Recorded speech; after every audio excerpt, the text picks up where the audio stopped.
Hi guys, my name is Chan and welcome to our channel for today. I'm so excited to create this video because my favorite phone brand finally they release a new Zenfone device and this is the Asus Zenfone 12 Ultra.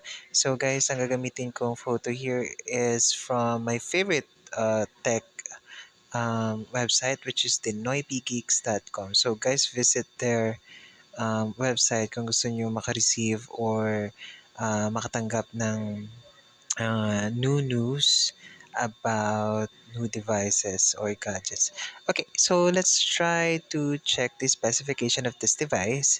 As you can see here, meron siyang operating system from Google, which is the Android 15. I think this is the latest and greatest version of Android from Google. So expect something really good from this device. Next is the screen display.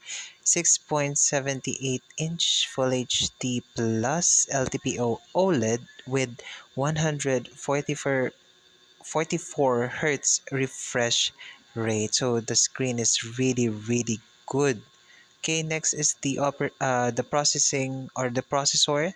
It has a Snapdragon 8 Elite octa-core processor with the GPU of Adreno 830. Yun. So, talagang flagship na flagship siya. Next is the storage. We have here for its RAM, 12 gigabytes and uh, 16 gigabytes of RAM.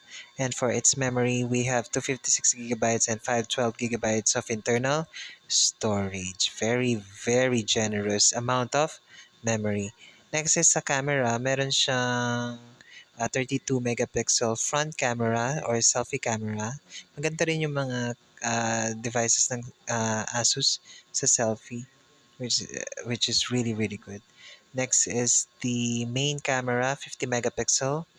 Next is the 32 megapixel secondary and the 13 megapixel third lens rear camera. So triple rear camera siya. And lastly, the battery, we have 5,500 milliamp battery with 65, I think, yeah, 65 watts wired charging. Guys, so this is how the device look and this is the color. So napakaganda. And I hope maglabas din ng Noipy Geeks ng kanilang review tungkol sa device na to. I'm really excited and happy for Asus for releasing this Zenfone device. So that's all guys for today. Thank you for staying and listening to our video for today. And always keep safe, be healthy, and fighting. Bye bye.